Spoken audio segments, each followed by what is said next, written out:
আমরা এখন একটা হোমিওপ্যাথি ওষুধ করাই, মানে কেন্টের ভাষায় বলতে হয় ওষুধটা অবহেলিত। তো অবহেলিত নয়, কোনো ওষুধই কিন্তু আমাদের কাছে অবহেলিত নয়। ওষুধটা হচ্ছে রুটা রুটা গ্র্যাভিওলেন্স, আমরা রুটা নামেই চিনি। রুটা হচ্ছে শরিক ও সাইকোটিক রেমেডি, অ্যান্টিশরিক এবং অ্যান্টিসাইকোটিক রেমেডি। সোরামাইজাম এবং সাইকোমাইজামের উপরে খানিকটা বেশ কাজ করে।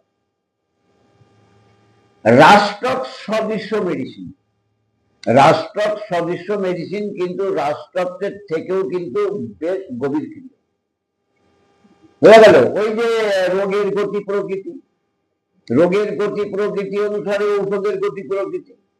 তাহলে রোগের গতি প্রকৃতি অনুসারে ঔষধের গতি প্রকৃতিটা বলতে গেলে ওষুধের গভীরতা, গুরুত্ব, এগুলি আমাদের কিছুটা জানা দরকার। তো রুটা অ্যান্টিশরিক ও অ্যান্টিসাইকোটিক রেমেডি। যখন আঘাত লাগা, মুচকে যাওয়া, অতি পরিশ্রম, আঘাত লাগা, মুচকে যাওয়া, অতি পরিশ্রম, ভার উত্তোলন, ঠান্ডা লাগা, এই সকল কারণে, তাহলে এক্সাইটিং কজ কি হলো? আঘাত লাগা, মুচকে যাওয়া, অতি পরিশ্রম। এই অতি পরিশ্রমটাকে কিন্তু ভাঙতে হবে। চক্ষুর অতি পরিশ্রম, দেহের অতি পরিশ্রম, কোন অঙ্গের কেমন পরিশ্রম, এগুলি কিন্তু পরবর্তীতে আসবে। আমি সেকেন্ড পার্টে আশা করছি সেগুলি বোঝানোর চেষ্টা করব।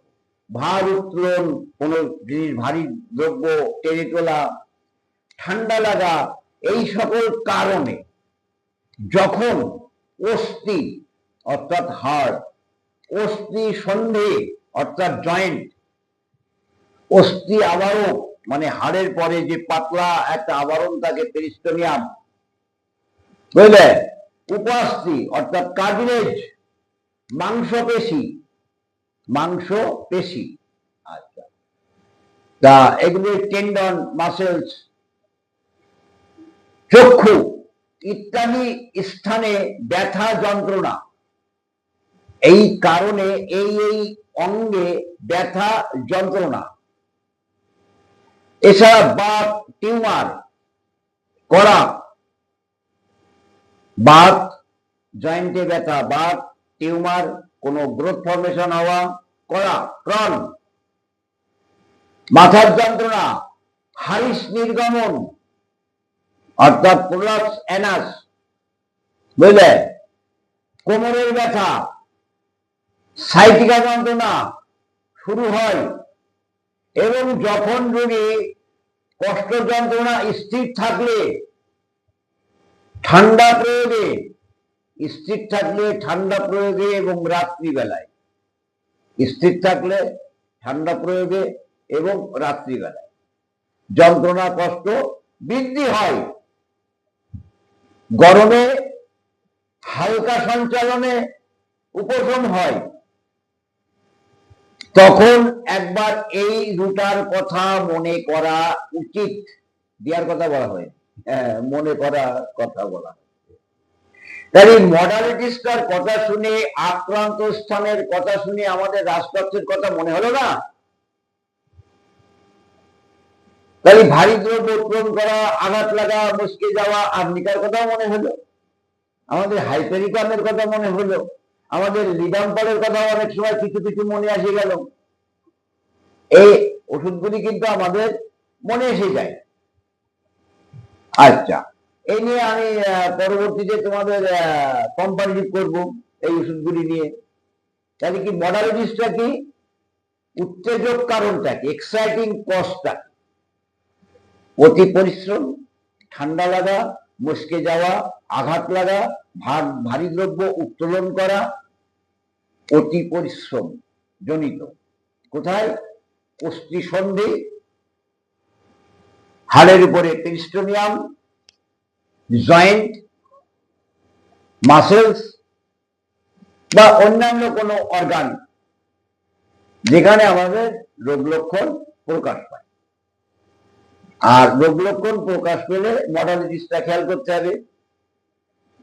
রাত্রে বৃদ্ধি হয়, স্থির থাকলে বৃদ্ধি হয়, হালকা সঞ্চালনে বৃদ্ধি উপশম হয়। হালকা সঞ্চালনে উপশম হয় তখন গরমে গরমে এবং হালকা সঞ্চালনে উপশম হয়, দেরি সঞ্চালনে উপশম হয়, রাত্রে ঠান্ডায় বৃদ্ধি হয়। আচ্ছা, বা ঠান্ডা প্রয়োগেও বৃদ্ধি হয়, তখন আমাদের এই ওষুধটার কথা মনে করা উচিত। কোথায় আঘাত লাগবে? সাইড অফ অ্যাকশন বলতে আমরা কিন্তু একটু বুঝে নিই, তাতে আমাদের সুবিধা হয়। কেন সেটা আমি আলোচনা করব। কোন কারণে অস্থিসন্ধি মস্কে গেলে, সেটা হাত মস্কে যেতে পারে, পা চলতে গিয়ে পা মস্কে যেতে পারে। অস্থিসন্ধি তার মানে হাড়ের যে জয়েন্ট গুলি থাকে মস্কে যায়, কোমরটা যেন মস্কে গেল, মুচিড়ে যাওয়া, মস্কে যাওয়া। হ্যাঁ, মাংসপেশি, অস্থি এবং অস্থি আবরকের উপরে আঘাত লাগা, হাড়ের উপরে আঘাত লাগা, ক্যালকেরিয়া ফস হতে পারে। হাড়ের উপরে আঘাত লাগা, মাংসপেশিতে টান লাগা, বা মস্কে গেলে সেই পেশিতে টান লাগে, টেন্ডন, মাসেলস। অস্থি বা অস্থি আবরকের উপরে আঘাত লাগা, ফলে খুব ব্যথা, বুঝলে? এখানে যখন এরকম হবে তখন সেখানে কি হবে? ব্যথা যন্ত্রণা হবে। আচ্ছা, আর এই ব্যথা যখন স্থির থাকলে, আবার কিন্তু বলা হচ্ছে, মানে এই লক্ষণের কিন্তু প্রথমে মুখবন্ধ বললাম, তারপরে লক্ষণের গুরুত্ব অনুসারে আমি লক্ষণগুলি পরপর আমার মেডিকায় স্টার মার্ক করা আছে। 3 স্টার দিয়ে যে লক্ষণগুলি দেওয়া আছে সেইগুলি কিন্তু তার বিশেষ লক্ষণ, পরিচয়ক লক্ষণ, পিকুলিয়ার লক্ষণ, চারিত্রিক বৈশিষ্ট্যপূর্ণ লক্ষণ। আর যেগুলি 2 স্টার দেওয়া আছে সেগুলি রোগ লক্ষণ। বোঝা গেল? তাহলে যখন এই ব্যাটা স্থির থাকলে ঠান্ডা প্রয়োগে, স্থির থাকলে ঠান্ডা প্রয়োগে রাত্রে বৃদ্ধি হয় এবং গরম প্রয়োগে নড়াচড়ায় উপশম হয়, তখন কিন্তু আমাদের রাষ্ট্রাক্ষের কথা মনে করা উচিত। স্নায়ুশূল বা সাইটিকার যন্ত্রণা বিশেষত রাত্রে শুলে বাড়ে। স্নায়ুশূল বা সাইটিকার যন্ত্রণা রাত্রে শুলে বাড়ে। অনেক সময় দেখা যায় এই যন্ত্রণা, এই সাইটিকা যন্ত্রণা পিঠ থেকে শুরু হয়ে পেছন দিয়ে কোমরের পা দিয়ে নেমে যায়, বুঝলেন? পা দিয়ে নেমে যায়। আবার এর একটা ব্যতিক্রমিক লক্ষণ আছে। ভারী দ্রব্য তুলতে গিয়ে যদি কোমরে চোট লাগে আর সেটা যদি একটু ক্রনিক হয়ে যায়, তাহলে চুপচাপ সোজা হয়ে শুয়ে থাকলে সে কিন্তু আরাম পায়। তাহলে একটা আঘাতজনিত একটা রোগ, সাইটিকা রোগ, আর কোমরে টান লেগে আঘাত লেগেছে তাই। আচ্ছা, স্নায়ুশূল বা সাইটিকার যন্ত্রণা বিশেষত রাত্রে এবং ঠান্ডায় বৃদ্ধি, শুলে বৃদ্ধি হয়। খানিকটা রাষ্ট্রক সদৃশ্য মেডিসিন, কিন্তু রাষ্ট্রের থেকে খানিকটা গভীর। দেখো, মস্কে যাওয়ার ফলে তোমরা যদি এই হাতের এখানে গ্যাংলিন বলা হয়, নাড়ি ফুলে যায় বা উপাস্থি কার্ডিয়াসটা ফুলে যায়, শক্ত হয়ে যায় এরকম কবজিতে, তাহলে কিছু নিংড়াতে গিয়ে কোনোভাবে মুসকে গেলে বা কখনো গেছিল আমার মনে নেই, এই রকম জায়গায় যদি কোনো গ্রোথ ফর্মেশন হয়, গ্যাংলিন জাতীয় বা গ্যাংলিন হয়, তাহলে রাস্টক্স, রুটা, পরবর্তীতে ক্যালকেরিয়া ফস বা সাইলেশিয়া, এইরকম 3-4টে মেডিসিনের মধ্যে চিন্তা করলেই কিন্তু আমরা এই রোগটাকে, এই অবস্থাটাকে আরোগ্য করি। বুঝলে?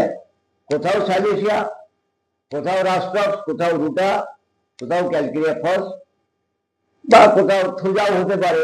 তবে বেশিরভাগই আমি বলছি ruta, rhus tox first appearance, silicea, thuja, calcarea phos পরবর্তী চিন্তা, রাষ্ট্রক রুটা প্রথম চিন্তা। বুঝে গেল? আচ্ছা, এইবার হাতের কবজি, যেটা বলছি হাতের কবজি, হাতের কবজি, পায়ের অস্থিসন্ধি মস্কে যায়, এবং সেখানে অনেক দিন ধরে ব্যথা থাকে। যদি ব্যথার মডালিটিস এমন হয় যে মডালিটিসের কথা আমি বললাম, রাত্রে ঠান্ডায় বৃদ্ধি, হালকা সঞ্চালনে একটু উপশম বোধ হয়, আমরা কিন্তু পুরাতন কেসটা যদি একটু পুরাতন হয় তাহলে রুটার কথা চিন্তা করতে পারি। এমন ধরনের অবস্থায় কিন্তু আমাদের আর একটা মেডিসিন ব্যবহার করা হয় যেটাকে ডেলিস পিরেনিস বলা হয়। ডেলিস পিরেনিস মনে রাখবা, দরকার হলে পরবর্তীতে আমি কম্পারেটিভ করার সময় এই মেডিসিনগুলি নিয়ে আলোচনা করব। তাই হাতের কবজি মুচকে গেল, এখনো হয়তো গ্যাংলিন উৎপন্ন হয়নি, ভবিষ্যতে হতে পারে, সেখানে হাতে ব্যথা, হাতের কবজি, অস্থি সন্ধি, হাড়ের যত সন্ধিগুলি আছে, মুচকে যাওয়া, হাড় ভেঙে যাওয়া অর্থাৎ ক্র্যাক বা ফ্র্যাকচার। ফ্র্যাকচার হলে আমরা কি করি? সিম্পালটন, ক্যালকুলাফস, এই জাতীয় মেডিসিনগুলি দিই, কিন্তু রুটার কথাও ভুললে হবে না। এটা আমাদের যদিও কতদিন পরে প্রয়োজন হয়, ব্যথা যন্ত্রণা যদি তখনও থেকে যায়।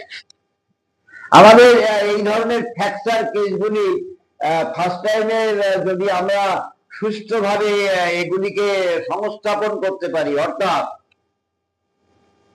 আমাদের যদি অর্গান বিষয়, স্কেলিটন বিষয়ে যদি ভালো জ্ঞান থাকে এবং আমরা যদি তাকে প্লাস্টার করতে পারি, প্লাস্টার করিয়ে যদি রেস্টে রাখতে পারি এবং রুটা, রাস্টক্স, আর্নিকা, সিম্পাইটম, ক্যালকুলাফস লক্ষণ অনুসারে ব্যবহার করতে পারি, তাহলে কিন্তু ওই দুই হাড়ের মাথা থেকে একটা রস নির্গমন হয় যাকে বলা হয় ক্যালাস। এই ক্যালাস ওখানে নির্গমন হয়ে ওই জায়গাটা ঝাল দিয়ে যায়। অরিজিনাল হাড়ে হাড়ে কিন্তু জোর লাগে না, বোঝা গেল? রোগী সুস্থ হয়। আচ্ছা, তাহলে হাতের কবজি, পায়ের অস্থিসন্ধি স্থান মচকে যাওয়ার ফলে, হাড় ভেঙে যাওয়ার ফলে পূর্বোক্তর ফিয়ার বৃদ্ধি যুক্ত যন্ত্রণা, বুঝলেন?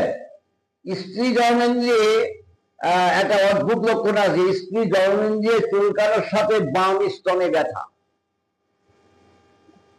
স্ত্রী জননেন্দ্রিয় অর্থাৎ ভ্যাজাইনাল ক্যানেলে চুলকাচ্ছে আর তার সাথে বাম স্তনে ব্যথা। রুটার একটা পিকুলিয়ার লক্ষণ, রুটার একটা পিকুলিয়ার লক্ষণ। হাতের কবজিতে টান বা মচকে যাওয়ার ফলে গুটিকা সঞ্চয়, যেটা আমি একটু আগে বললাম, নুডলস তৈরি হয়। আমরা কথাগুলি আগে বলিনি, তারপরে আমরা দ্বিতীয় চ্যাপ্টারে গিয়ে দ্বিতীয় এপিসোডে আরো পরিষ্কার করে বলার চেষ্টা করব। অতিরিক্ত ভার উত্তোলন করার ফলে কোমরের ব্যথা, এই ব্যথা শুলের উপশম, একটু আগে বলে গেছি। অতিরিক্ত ভার উত্তোলন করার ফলে যে কোমরের ব্যথাটা হয়, তাৎক্ষণিক যদি শুয়ে থাকলে উপশম হয়। আজকেই প্রচন্ড লেগেছে তুলতে গিয়ে, এবং আমি শুয়ে থাকলে তবু একটু ভালো আছি, নড়াচড়া করতে গেলে লাগছে। তাহলে ভার উত্তোলন করতে গিয়ে লাগে কোন জায়গায়? সাধারণত দুই হাড়ের মাথায় কার্টিলেজ এবং পেরিস্টোনিয়ামে চোটটা খায়, বুঝা গেল? সেখানে যদি চুপচাপ শুয়ে থাকলে উপশম হয়, তাহলে কিন্তু আমাদের রুটা একটা সুন্দর কাজ করে। আজ থেকে প্রায় 28 বছর আগে, 28-29 বছর আগে আমার নভাইয়ের বিয়ের সময় ওই রকম ডালের কড়াই, যে রান্না করছিল সে বললো, বর্দা ডালের কড়াইটা ধরেন তো, উনুন থেকে নিচে নামাতে গিয়ে আমার কোমরে চোট লেগেছিল। আর ওখান থেকে দম ধরে, আমাদের পুরাতন বাড়ি থেকে দম ধরে আমার নিজের বাড়িতে চলে আসি। আমি ঘরে উঠতে পারি না, আমার এত যন্ত্রণা, কষ্ট, দম বন্ধ হয়ে যাচ্ছে। আমি ঘরে উঠে ওষুধের বাক্সটা পাশে রেখে আমি রুটা খাওয়া শুরু করলাম এবং আমি বিকালে 100% সুস্থ হয়ে গেলাম। রুটা চুপচাপ খেয়েছিলাম। আমার ওই অবস্থা আমি বাড়িতে বলে আসিনি, মা বাবা জানেন না, তখন বাবা বর্তমান ছিলেন। বাবা সামনে সামনে চলে এসে বলছে, কি ব্যাপার তুই চলে আসলি? আল্লাহ, এই ব্যাপার। তো রোজ খেয়েছিস? খেয়েছি। কি খেয়েছিস? আল্লাহ, রুটা। বলে, ঠিক করেছিস। বাবা ডাক্তার ছিলেন, বুঝে গেল? রুটা কিন্তু এই মতো অবস্থায় মন্ত্রের মতন কাজ করে, কিন্তু এই মতো অবস্থায় কিন্তু মডালিস্টটা শুয়ে থাকলেও করতো। খুব পিন পয়েন্ট সিমটম গুলি অনেক সময় ব্যতিক্রম থাকে, সেগুলি মনে রাখতে হয়। আচ্ছা, এইবার কিডনি বা মূত্রাশয়ের কোন রোগের সাথে কোমরের যন্ত্রণা, কিডনি বা মূত্রাশয়ের কোন রোগের সাথে কোমরের যন্ত্রণা, বুঝলেন? কোমরের পেটের ব্যথা প্রসবের পরে বা অন্য সময় প্রত্যেকবার মলত্যাগ করার সময়, প্রসবের পর বা অন্য কোনো সময় প্রত্যেকবার মলত্যাগ করার সময়, অন্তত বিশেষত শক্ত মলত্যাগ করার সময় হারিস বেরিয়ে যায়, অর্থাৎ প্রলাপস অ্যানাস খুব সুন্দর কাজ করে। অনেক মেডিসিন আছে, পডোফাইলাম আছে, অ্যালোজ আছে, ছালপার আছে, অনেক মেডিসিন আছে। তার মধ্যে রুটা কিন্তু একটা ভালো মেডিসিন, যদি লক্ষণ সাদৃশ্যে মিল হয় দ্রুত ভাবে আরোগ্য হয়ে যায়।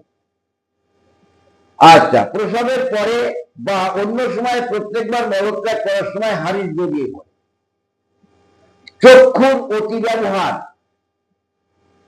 চক্ষুর অতি ব্যবহার, যারা সেলাই কাজ করে, যারা একটা বই থেকে আর একটা বই দেখে, যারা একটু দূরে রেখে বই লেখে, বা যারা একটু কম আলোতে আলো না জেলে বই লেখে বা পড়ে, তাদের কি হয়, চক্ষুতে অতি ব্যবহার হয়, বুঝলেন? পরিমিত আলোর প্রয়োজন দিয়েই পড়তে হবে, যেমন অতি আলো নয় এবং অতি অন্ধকার নয়। এবং প্রচন্ড ভাবে চোখের যে পরিশ্রম হয় তার ফলে মাথার যন্ত্রণা, দৃষ্টিশক্তির বিভ্রাট, চোখ লাল হওয়া, চোখ চুলকায় বা মাথার যন্ত্রণা শুরু হয়। চক্ষুর অতি ব্যবহার, চক্ষুর অতি ব্যবহারে শিরোপীড়া, মাথার যন্ত্রণা, চক্ষুতে যন্ত্রণা, চক্ষু লাল এবং গরম হয়। যদি কারণ এটা পাওয়া যায় তাহলে রুটা কিন্তু খুব মন্ত্রের মতন কাজ করে। কেন্দ্র একটা কথা বলছে, আমি মাঝে একটা পেশেন্টকে ট্রিটমেন্ট করলাম, এই যারা খুন্তি ব্যবহার করে বা কোনো দ্রব্য, হয়তো কোনো চাষি দাও, কুড়ুল, কুদাল ব্যবহার করে, যে বেটা রান্না করছে, যে ভদ্রমহিলা রান্না করছে, খুন্তি ঘুরছে, ঘুরতে ঘুরতে হাতে এরকম কড়া পড়ে, কড়া কান তৈরি হয়, বুঝলে? বা হাতুড়ি চালায় কোনো কামার বা কোনো যারা কাঠের কাজ করে, এরা যদি এরকম হাতুড়ি চালাতে যাবে এরকম শক্ত করা হয় এবং কড়া যদি বেদনাযুক্ত হয়, বুঝলে? বা কোথাও বসে থাকতে থাকতে কোনো একটা পাশের চাপ পড়তে পড়তে সেই জায়গাটায় শক্ত হয়ে গেছে, সেখানে ব্যথা যন্ত্রণা হয়, তাই আমাদের কিন্তু রুটা একটা ভালো মেডিসিন, বুঝলে? হাতুড়ি, খুন্তি, লাঙল প্রভৃতি ব্যবহারের ফলে, হাতুড়ি, খুন্তি, কুদাল বা কোনো দ্রব্য অতি ব্যবহারের ফলে হাতে যদি কড়া হয়, বুঝলেন? কন্টিনিউয়াস জুতো পড়তে পড়তে দেখা গেল কোনো সাইডে উপরে এক জায়গায় কড়া পড়ে গেল, আমাদের রুটা কিন্তু খুব ভালো কাজ করে।